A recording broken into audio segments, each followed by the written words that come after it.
Buenas, bienvenidos a otro programa de Estado de SATS en la serie Transiciones. Hoy vamos a la segunda parte de Cuba. Ya la semana anterior analizamos el periodo que fue desde de los 80 hasta el 2002 y hoy vamos a continuar viendo del 2002 a la fecha. Así que gracias, Fernando, por estar por acá y toda la valiosa información que compartes, ¿no?, en toda esta cronología que me parece que es tan necesario en este momento, porque indudablemente estamos viviendo una especie de déjà vu. O sea, las cosas se repiten, los discursos se repiten, las exhortaciones se repiten, todo es como vivir una y mil veces la misma pesadilla, ¿no? Así que habíamos barrido, como decía, hasta el año 2002, donde ya después del intento de sacar a Hugo Chávez del poder, el régimen cubano se afinca en Venezuela. O sea, el respaldo que dio Fidel, el papel que juega Fidel Castro en salvarle la vida a Hugo Chávez, realmente lo ubica en una posición de máxima confianza, y Hugo Chávez le abre aún más las puertas de Venezuela. Eso, por supuesto, trae un impacto y tiene unas consecuencias acá al interior de la isla. Y como decíamos, vimos un retroceso en las maniobras económicas, sobre todo, que había hecho el régimen. Habíamos hablado que políticamente no había nada distinto hasta la fecha. Por allá, a finales de la década de los 90, varios opositores presos, incluso el documento que circuló muchísimo, La Patria es de todo, Bisset también, todo el hostigamiento contra Payá y el Movimiento Cristiano Liberación y otros grupos de la oposición, el ataque que le hizo el régimen a Concilio Cubano. O sea, todas esas cosas estaban, y entramos ya en la primera década del siglo XXI. Yo quisiera que nos fueras narrando todos estos sucesos para ir tocando punto a punto. Realmente vamos a tener que acelerar un poco porque es para 50 minutos, que más o menos es lo que dura el programa. Es muchísimo contenido, pero adelante, no te quito más tiempo. Bueno, aunque Chávez ya venía apoyando tanto económica como políticamente al régimen cubano, como tú bien planteas, se incrementa este apoyo, y es un apoyo ya total, donde prácticamente los recursos de Venezuela, muchos recursos de Venezuela, se ponen en función del régimen cubano después del golpe y del papel jugado por Fidel en la restitución, la liberación y la restitución de Chávez en el poder. Esto trae como consecuencia, en primer lugar, que comienzan a frenarse toda una serie de pequeñas medidas, pequeñas reformas que hubieran servido para mejorar fundamentalmente la economía del país, ya que en política no hubo cambio ninguno realmente. Pero esto congela prácticamente porque Fidel apuesta a la nueva tubería que le han situado. Sí, a repetir el modelo soviético. Dispone de recursos como cuando la era soviética y hace lo mismo. Comienza a frenar, a parar. Por ejemplo, podemos señalar un ejemplo: la inversión que se había hecho en el programa lácteo, de pronto se paraliza y se elimina prácticamente el programa lácteo, porque es más negocio importar que producir la leche. Resultados los tenemos ahora. Y más adelante, no en este momento, pero más adelante inclusive se aplica a la industria azucarera. La industria azucarera también comienza a ser desmontada porque el azúcar es muy barata, y ¿para qué vamos a dedicar si tengo una tubería? Hay que tener presente que este momento no es aprovechado para utilizar esos recursos para invertir con el objetivo de crear una base económica agrícola, agropecuaria, industrial que permita el desarrollo del país. Toda la entrega de petróleo que se hace a Cuba por parte de Venezuela se repite el esquema soviético. Habíamos dicho que Cuba pedía a la antigua Unión Soviética más toneladas de petróleo que las que consumía, con el objetivo de revenderla en el mercado mundial. Ahora, de acuerdo con Chávez, recibe más petróleo del que necesita y lo comercializa en el mercado mundial. Realmente es así. Y hay que tener presente otra cosa muy importante. muchos recursos se desvían a el trabajo ideológico y político. Recordemos que en esta etapa viene toda la célebre campaña por el regreso del niño Elián, la campaña por el regreso de los 5 espías, los célebres y absurdos mítines sabatinos en diferentes municipios, donde debían participar los 4 dirigentes principales, obligatoriamente con su banderita en la mano: Raúl, Guillermo, Almeida y Ramiro. Obligatoriamente todos los sábados tenían que estar sentaditos en primera fila oyendo lo mismo. Un discurso. Papá los castigó. ¿Sí? Un discurso, una poesía de un niño, que por cierto, el que más poesía hacía falleció siendo un niño, y la otra que cantaba está hoy en Miami. No cumplieron nada de lo que decía. Y después un ballet y ya. Patriótico, un ballet patriótico, que era el mismo siempre, el baile ese siempre con las banderas rojas, etcétera, y ya. Y eso era, como tú dices, el castigo. Todos los sábados ustedes tienen que participar en eso. Entonces, y la célebre batalla de ideas. Exactamente, no, y el ministerio de la batalla. Y el ministerio de la batalla de ideas, que prácticamente ya existía el grupo de apoyo del comandante jefe. Aquí existe un ministerio de la batalla de ideas que tiene prioridad. Yo decía el otro día que me acuerdo que todos los vehículos decían vía libre, batalla de ideas. Tenía vía libre, equipos de construcción, cualquier cosa. Había que arreglar una calle, lo hacía la batalla de ideas, no lo hacía el Ministerio de la Construcción. Había que arreglar una escuela, lo hacía la batalla de ideas. Había que arreglar un hospital, todo era la batalla de ideas. O sea que realmente se crea una centralización mayor de la que había inclusive antes del golpe de Estado de Chávez. O sea, la ayuda económica lo que propicia es que haya más centralización. Está la cuenta única, la célebre cuenta única de divisas, de la cual escaparon nada más el Ministerio de Minfar y el Minin, que tenían su mecanismo para resolver. Fernando, un pequeño paréntesis. Yo creo que es importante señalar que esto de la batalla de ideas va asociado también a una arremetida represiva también. Porque recordemos que ahora hay mucha alarma y se ha hablado del nuevo Código Penal, o llamado Código Penal y demás.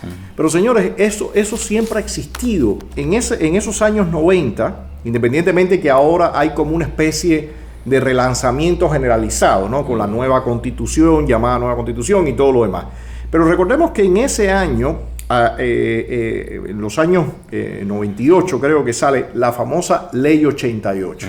La Ley 88, uno de los acápites que tenía particular era el tema de propaganda enemiga y estar al servicio de una potencia extranjera.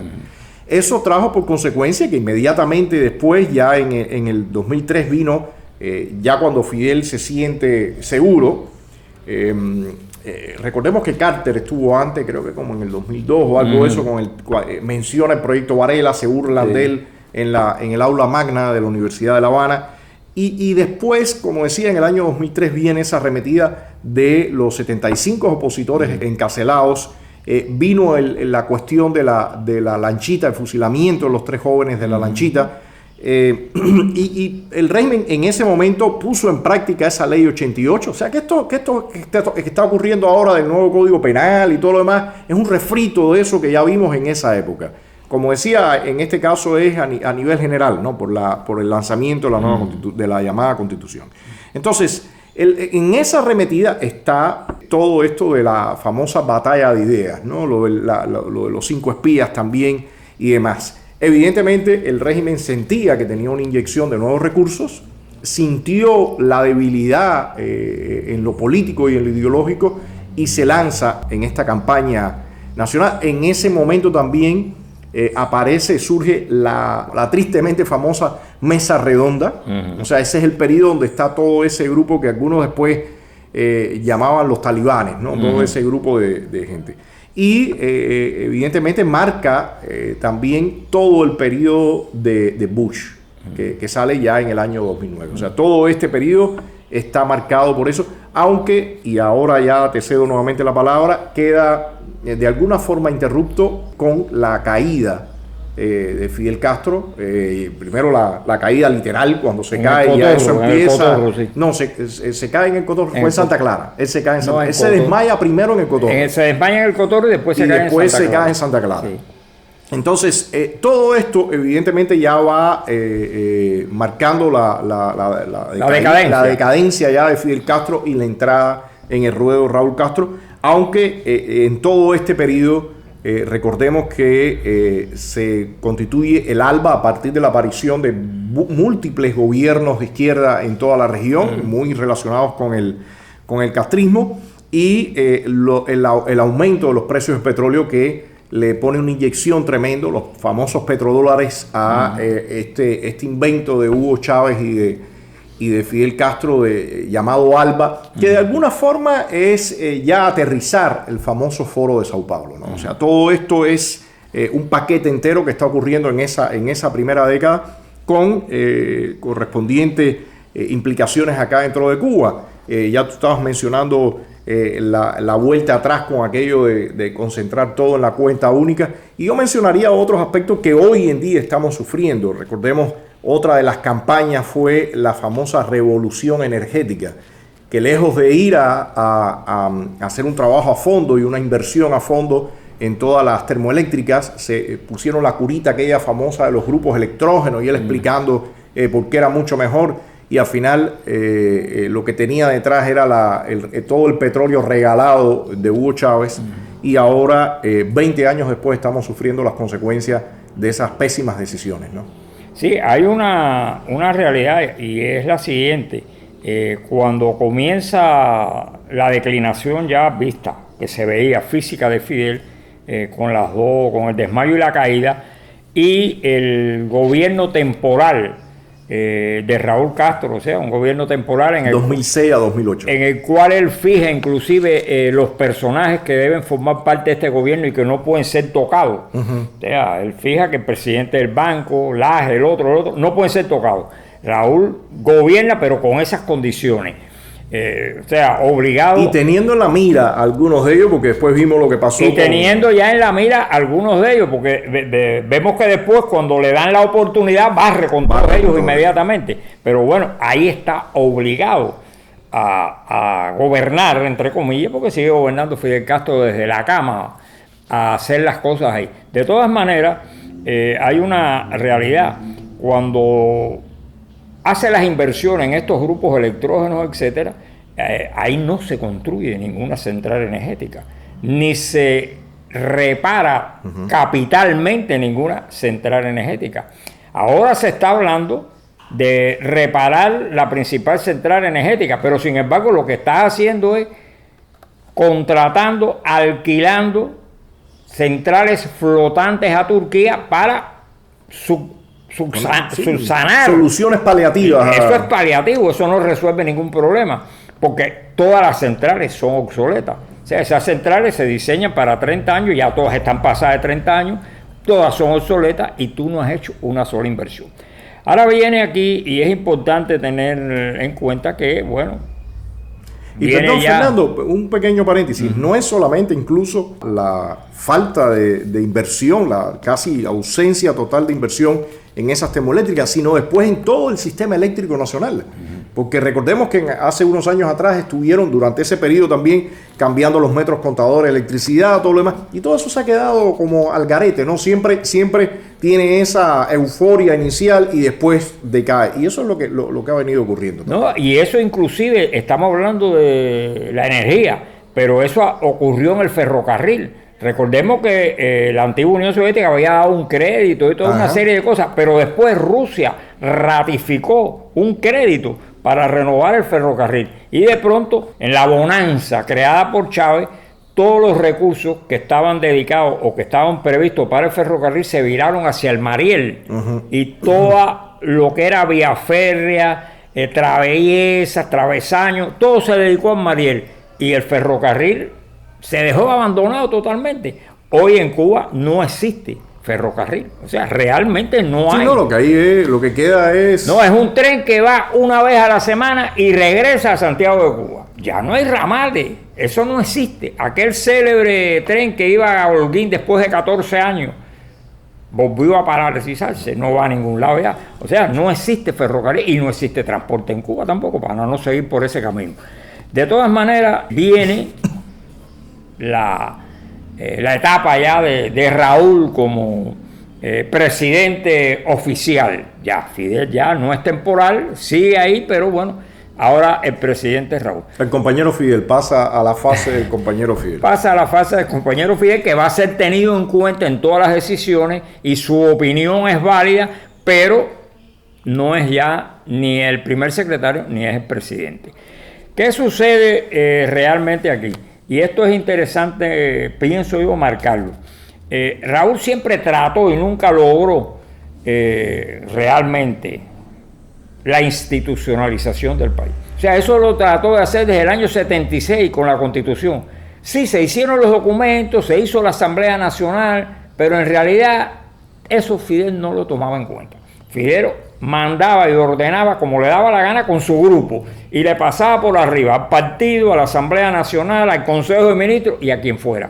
Él gobernaba con su grupo de apoyo, el comandante en jefe, y daba las órdenes. Por eso podía decir: no hay círculos infantiles, La Habana no tiene círculo, paraliza todo y hace 50 círculos infantiles. Todo el mundo boca abajo y se hacían los 50 círculos. Y así, las medidas esas aventureras. ¿Qué pasa? Raúl siempre trató de darle cierto aviso, que apareciera como que el partido era el que gobernaba, que pareciera como que había decisiones colectivas en el Consejo, en la Asamblea Nacional, que se votaba en la Asamblea Nacional las leyes. Todo eso era, sabemos que hasta hoy es una farsa. O sea, la votación es unánime y ahí se hace hoy lo que ordena Raúl, en última instancia, igual que se hacía lo que ordenaba Fidel. ¿Qué hay aquí? Como él trata de reorganizar esto, bueno, el primer planteamiento que él hace es que, bueno, hay 13 años que no se celebra Congreso del Partido y por lo tanto hay que hacer el Congreso del Partido, se había quedado en el quinto. Lo lógico es que cada 5 años se está incumpliendo el reglamento del partido y plantea realizar el célebre entre comillas, porque ya hacía muchos años que no se hacía el sexto Congreso. Y se va por el camino de la teoría, o sea, elaborar unos voluminosos lineamientos que se supone que iban a trazar la política hasta el año 2030, donde lo que había que seguir era lo que decían esos lineamientos, que no eran más que enunciados generales de los problemas que había en Cuba. Sí, de alguna forma es una repetición de lo que tú habías mencionado en el programa anterior. Estrategia año 2000. Exactamente. Es una repetición de estrategia año 2000 que era en el plano económico traída al plano político en el caso del partido. Yo recuerdo que hasta se estableció y era obligatorio que cada funcionario, empezando por los ministros, cuando estaban cumpliendo una tarea tenían que decir a qué lineamiento correspondía esa tarea y decir inclusive el número del lineamiento. Esta tarea corresponde al lineamiento 192. Había que decirlo, y si no, busquemos la prensa de la época, ahí está así. Eso se fue diluyendo. Los lineamientos fueron lanzados a raíz del sexto Congreso de 2011. Del sexto Congreso. De todas formas, Fernando, yo quisiera mencionar, antes ya de movernos en esa segunda década del siglo, mencionar un par de puntos que me parecen importantes. En el 2008, apenas unos días después que Raúl Castro oficialmente lo hacen presidente de la Asamblea Nacional y del Poder Popular y también presidente de los Consejos de Estado de Ministros. Después es que en el próximo Congreso es que ya lo hace el primer secretario del partido. Él envía a Felipe Pérez Roque a Naciones Unidas a firmar los pactos de derechos humanos.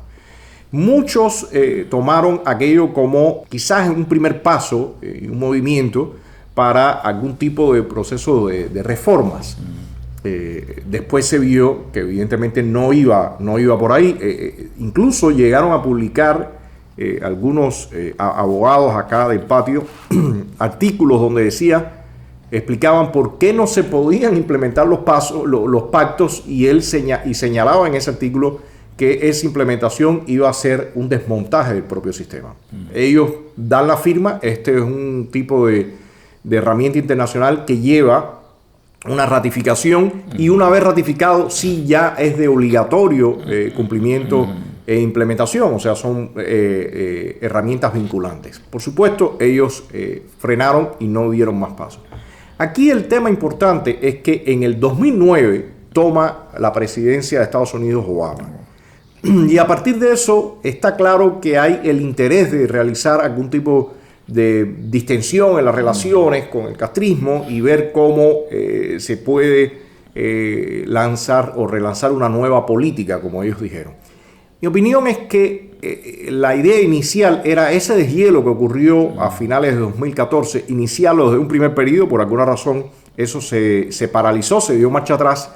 Pero recordemos que ahí en ese mismo año, en el 2009, arrestan acá en Cuba a Alan Gross, y después ya en el 2010 viene todo el problema con la oposición, la muerte de Orlando Zapata Tamayo en huelga de hambre, toda la represión contra las damas de blanco, y la huelga de Guillermo Fariña de Coco, y en eso el régimen entra en una negociación con la Iglesia Católica de por medio, y como decía, mi opinión, el proceso de deshielo venía en ese momento. Ahí estaba también Jaime Ortega, el cardenal Jaime Ortega, dentro del proceso, y después fue una de las piedras angulares del deshielo. O sea, todo esto ya venía en movimiento, y es así como se entra en el año ya en la segunda década del siglo. Así que... sí, ahí hay un elemento también.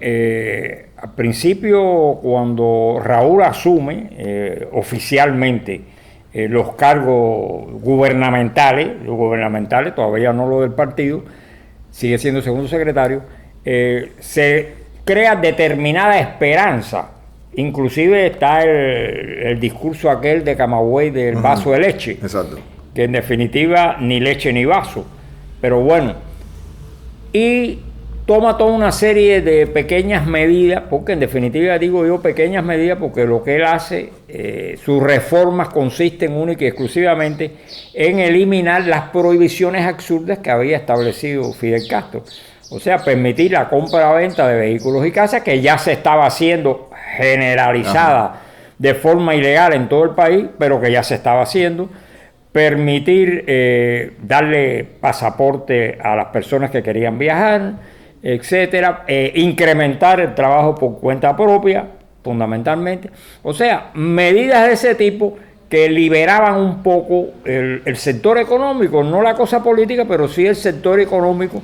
Aquí se empieza a hablar de aquella célebre ley de empresas, la ley de las cooperativas no agropecuarias, o sea, se empieza a manejar, como dicen ellos, las formas no estatales. Las formas no estatales, que ya esas formas se habían empezado a introducir en la antigua Unión Soviética cuando Gorbachov, lo habíamos visto en los años 80. Lo habíamos visto en programas anteriores, y ahora es después en la segunda década que aquí se empiezan a manipular, a hablar de ellas en definitiva. 25 años después, ¿no? 25 años después.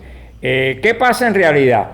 Volvemos otra vez y vuelvo al tema de los lineamientos. O sea, toman una partida de lineamientos, 200 y pico lineamientos, que cuando uno los lee, yo tenía por ahí el mamotreto, y me puse a verlo y bueno, son generalidades, y me acordaba, como tú decías, de Estrategia Año 2000. Se presentan, el Congreso en definitiva se circunscribe al problema de los lineamientos, a discutir, no se toma ninguna otra medida. Yo creo que no sé con qué frecuencia, pero cada cierto número de semanas aparecía en el noticiero Talía González reportando la reunión del Consejo de Estado donde se discutían los lineamientos, se creó una supercomisión presidida por Murillo Jorge, que prácticamente era quien controlaba. Y el general Andoyo, que era su segundo. Se planteó, se crearon las provincias estas, Artemisa y Mayabeque, y se planteó que ahí se estudiara todo el sistema de administración de las provincias. O sea, se estaba descubriendo el agua tibia. Se realizó el experimento de Artemisa, ¿no? De Artemisa, el célebre experimento, y en definitiva... Eso es lo que plantea, porque en definitiva, el sexto Congreso. Y van transcurriendo, como la época de Obama ya, porque el sexto Congreso es en el 2011, y en la práctica, cuando se llega al séptimo Congreso, no hay nada. Eso es papel mojado. Y entonces se inventa la conceptualización de los lineamientos. Que estos lineamientos hay que conceptualizarlos. Nadie entendía, bueno, ¿qué cosa es conceptualización? Vamos a decir, hay que resumirlo, hay que ponerlo. Y viene la tarea de nuevo a esta supercomisión quitan a Murillo Jorge de ministro de Economía y Planificación y lo dedican íntegro a él y a su segundo a conceptualizar. Y ponen a este otro a... Sí, estamos hablando del 2016 con ese séptimo Congreso. Sí, estamos hablando ya y en el 2014 a final, ya en diciembre, es que ocurre el deshielo. Es que ocurre el deshielo. O sea, ya esto es dentro del famoso deshielo, donde la política de los Estados Unidos daba un giro radical hacia Cuba, y planteaba que la visión de supuesto compromiso, donde se le daba al régimen de muchísimas cosas, se le daban muchísimas cosas en espera de que el régimen reciprocara y diera ciertos pasos. Como tú dices, primero en el plano de lo político lo vivimos, la represión siguió, se fue incrementando.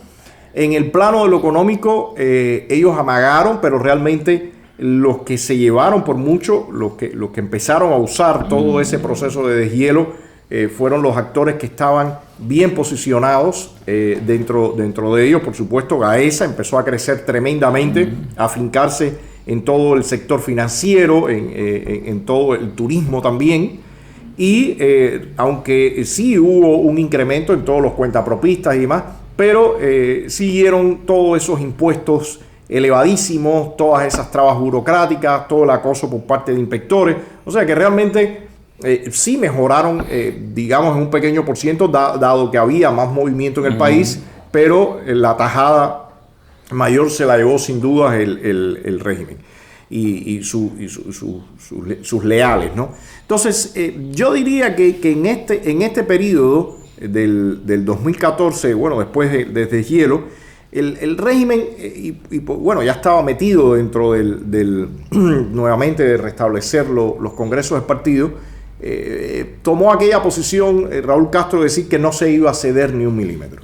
O sea, recordamos todos aquellos discursos, incluso la visita del presidente Obama en el 2016. De hecho, el séptimo congreso se da unas semanas después de la llegada de Obama, y el Congreso lo que planteaba era nuevamente el relanzamiento de la ideología, ¿no? Ellos hicieron énfasis en el tema ideológico y en el tema político porque definitivamente la nueva política de Obama sí implicaba en ese sentido para ellos un reto, ¿no? Porque ellos se manifestaban como los vencedores. Realmente Obama le había aceptado casi todo, en su gran mayoría, pidiéndole poco, pero de todas formas para el régimen significaba un reto en el sentido de tener que confrontar ya en el terreno un mayor movimiento y sobre todo un movimiento financiero, ¿no? Así que yo creo que ese periodo que estamos hablando hasta el séptimo congreso, el 2016, realmente está marcado por todos estos nuevos giros. Y el régimen, ¿cómo siente que se tiene que ir acoplando a esa nueva realidad? Sí, ahí es importante recordar brevemente, no vamos a detenernos mucho porque el tiempo siempre conspira contra nosotros, en las principales medidas que incluía el paquete de Obama.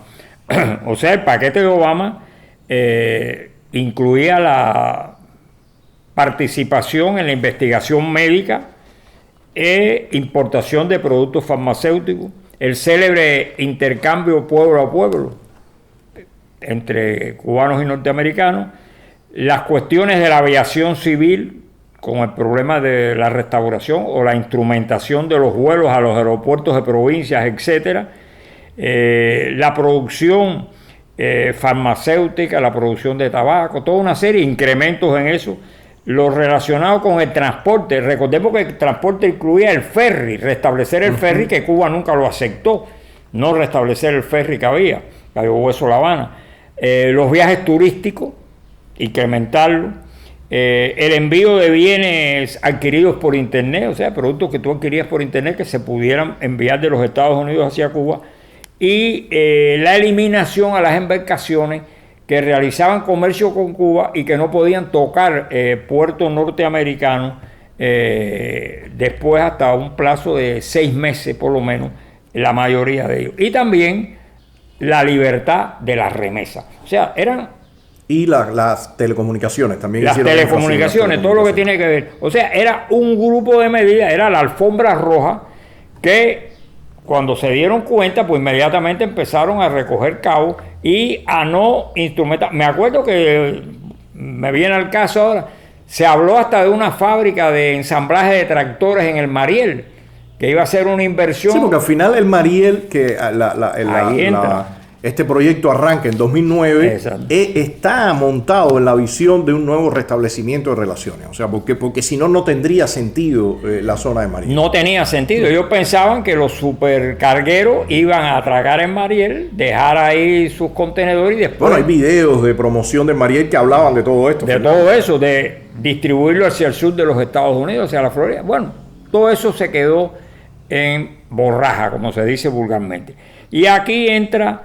viene ya, como tú bien planteabas, después del 16, sigue la conceptualización, ya se habla poco de la conceptualización, existe la conceptualización, viene en un proceso de 5 años y caemos ya en el célebre 8º Congreso, el intrascendente, diría yo, 8º Congreso del partido. Fernando, discúlpame que te interrumpa. Sí, pues me adelanté un poco. Sí, no, pero lo que te iba a decir es que en ese periodo muere finalmente Fidel Castro. Exacto. Después de tantas veces que se había anunciado que muere, que no muere, que muere, bueno, finalmente muere Fidel Castro en noviembre. Sí. Y bueno, alguna gente cree que va a ser el final del régimen. Evidentemente, quienes estamos más enterados de aquí en el terreno sabemos que no implicaba eso, pero bueno, muere Fidel Castro. Y coincidía con que unas semanas antes, a diferencia de los pronósticos que se tenían de que Hillary Clinton ganara la presidencia en esas elecciones de 2016, gana Donald Trump. Y entonces eso ya desde un principio traza una línea muy diferente. Recordemos las declaraciones del propio Obama cuando todavía era presidente en relación a la muerte de Fidel Castro, que decía que si había muerto un líder, qué sé yo, y la declaración de Trump era bien vertical, hablando que había muerto un dictador y demás. O sea, ya eso vislumbraba lo que venía en ese otro proceso. O sea, que realmente este periodo de Obama, que va cerrando ya por el 2016, el régimen va marcando pauta creyendo que todo iba a seguir. Lanzaron su congreso, el 7º Congreso, pero realmente todo a partir de enero del 2017 da un giro muy diferente. También quisiera mencionar que durante el periodo de Obama, uno de los patrones que se siguió y que de hecho se propagandizó era en algunas ocasiones y se mencionó en reuniones que Cuba tomara una línea algo similar a la de Birmania. Un grupo de opositores fuimos allá a Birmania, vimos aquello y definitivamente no era nada, no generaba ningún optimismo ver lo que estaba pasando en aquel país. Como mencionamos en el programa anterior, los militares tenían la Junta Militar todavía seguía manteniendo todo el poder. Y después de los años, ahora recientemente hemos visto que aquello era tremendamente frágil, que la líder por parte de la oposición, Aung San Suu Kyi, resultó ser doblegada por parte de los militares. Hoy está en la cárcel y creo que con una condena hasta de casi 80 años, ¿no? O sea que realmente este periodo el régimen vuelve a desaprovechar una tremenda oportunidad que tiene, le ponen en bandeja de plata, le ponen la alfombra roja para que logre remontar y de alguna forma salpicar a toda su gente leal y fiel, y no lo hace. No lo hace, entra Trump y hay un giro radical. Y uno de los puntos de las obras claves del régimen en ese periodo, que era la zona especial de Mariel, que de nuevo, imitación completa de lo que había ocurrido en China, que lo habíamos hablado en el programa. Lo único que, como todo, aquí siempre se queda a medias, y en este caso no fue la excepción, marcado también por todo el escándalo de corrupción que cayó sobre Odebrecht, y esta era la empresa que había hecho toda la inversión en la zona especial de Mariel.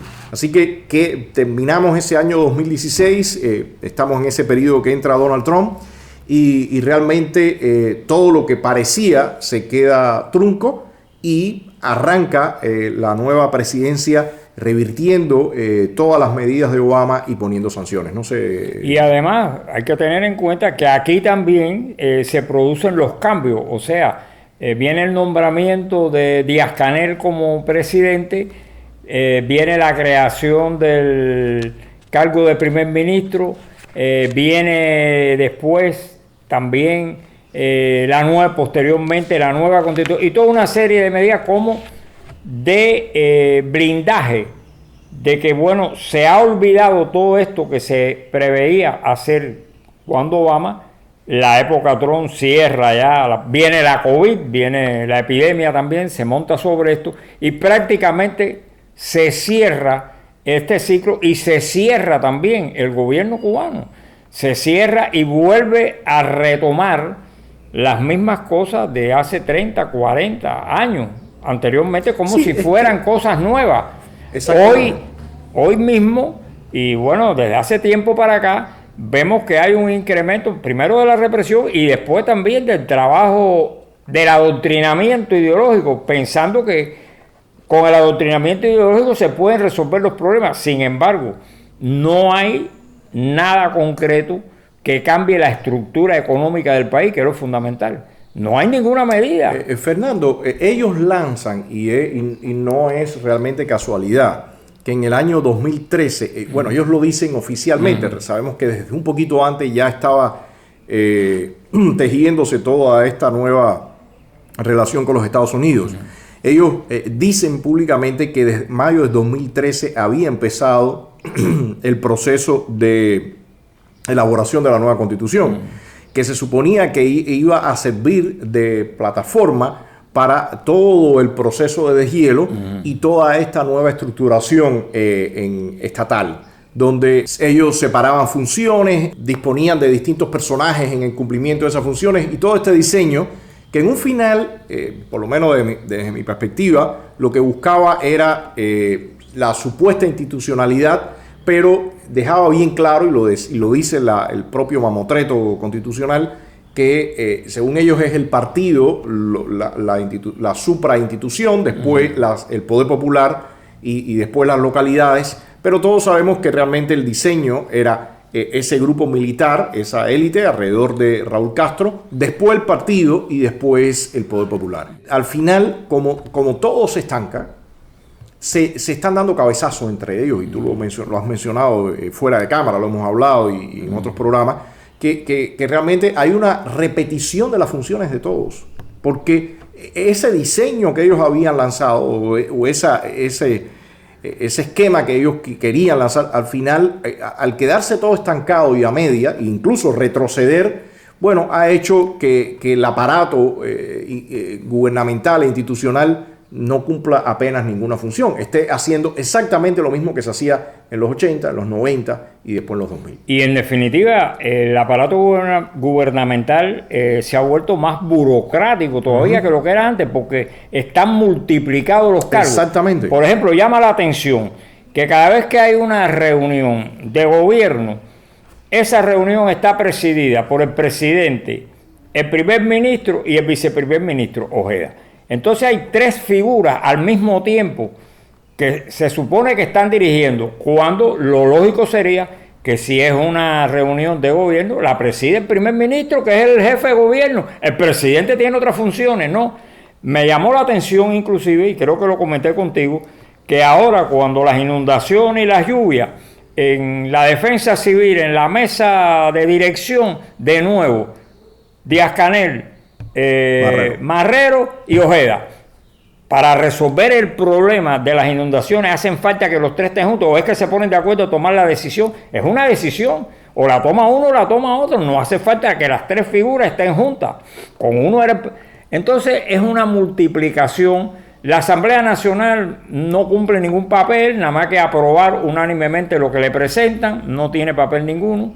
Y el papel fundamental, como tú bien dices, es el grupo dirigente, que está por arriba del partido inclusive, porque no es tampoco el partido, es el grupo dirigente quien controla realmente el país. Tal es así que ya cuando vemos hoy y decimos, bueno, sabemos que bueno, la célebre comisión de los lineamientos se disolvió, le dieron cargos a uno de ellos, el otro no se sabe dónde está, o sea, Murillo fue para Tabacuba, Andoyo no sabemos qué cargo tiene, y en definitiva esos lineamientos originales que eran 200 y pico, la mayoría se cambió, o sea, en realidad, de esos 274 lineamientos generales, solamente se mantuvieron sin tocar 17. Se modificaron 165. Se suprimieron 92. Y se adicionaron 19 para dejar 201. Ese es el resultado. Bueno, ¿y qué? ¿Y qué significa eso? ¿Qué son 201 lineamientos? ¿Para qué sirven? Para nada. Realmente. Además, tú hiciste 200 y suprimiste 195. ¿Qué cosa es eso? O sea, se ve que eso fue un rejuego en el cual se perdieron 10 años. Ellos perdieron definitivamente también la brújula, Fernando, en el momento que se revierte la política de Obama, porque todo esto estaba hecho con el prisma de la nueva política. Y al Trump en el 2017 revertir toda esa política, pierden la brújula. Empieza a sentirse también el peso de las sanciones, todo el desastre con el que ellos vienen, y en el 2019 llegamos a la famosa coyuntura.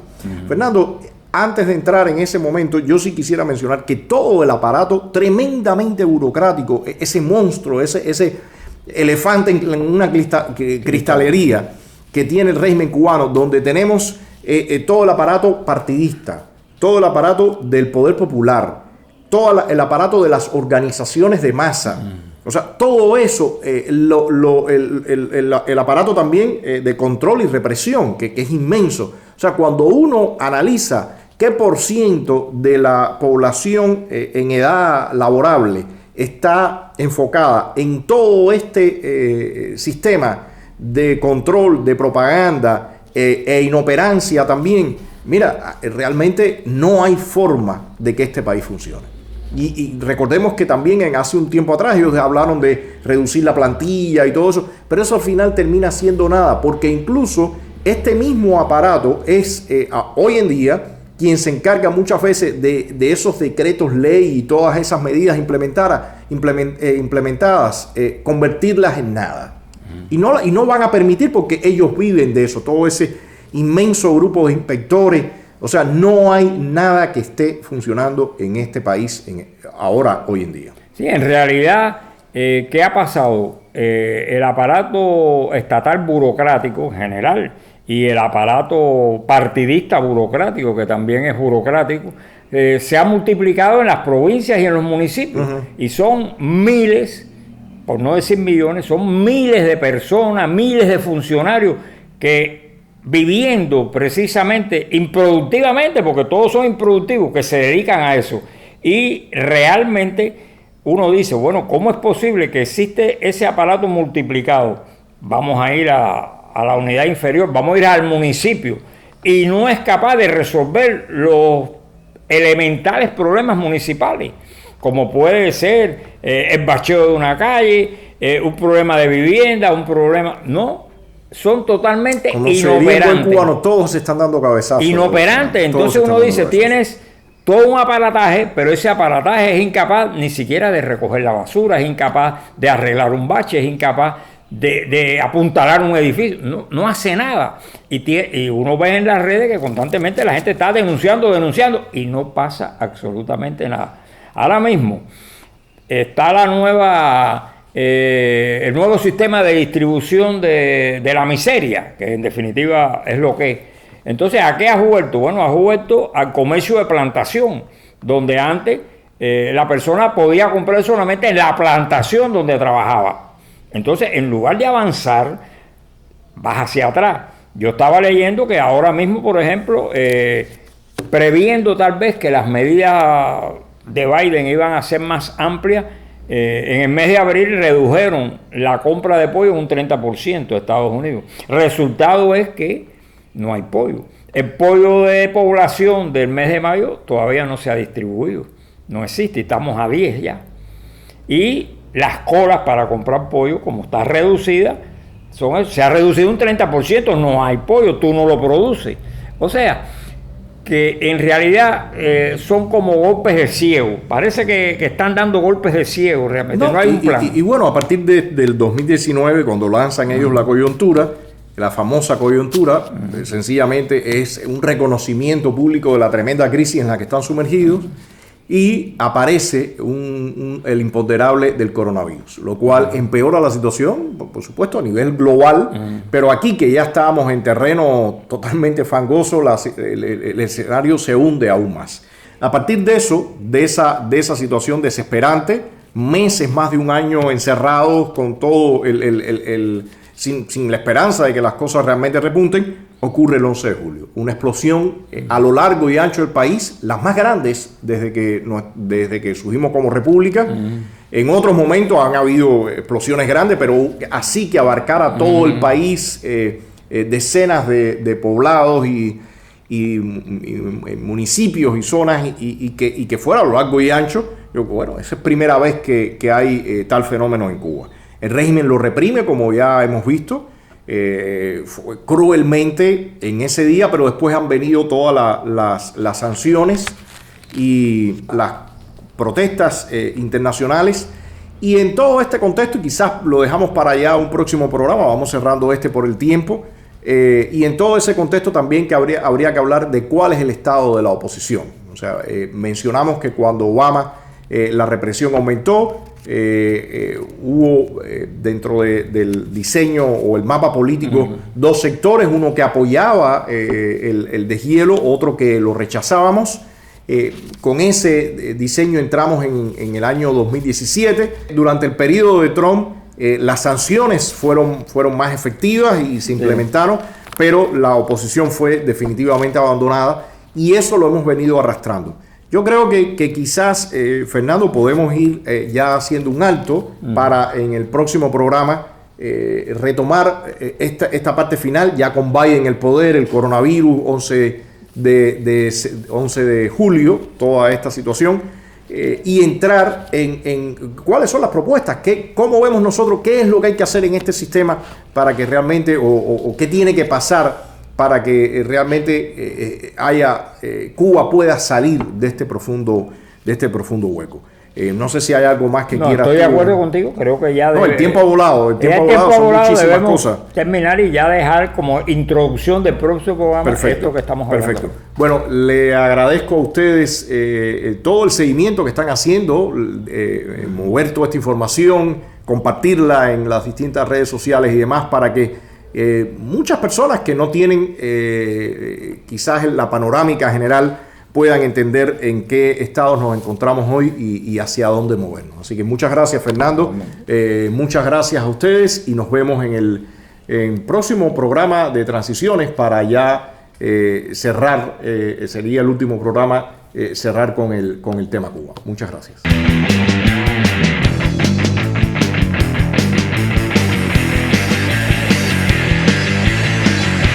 Para apoyarnos puede visitar nuestra página estadodesat.com y desde allí realizar cualquier donación.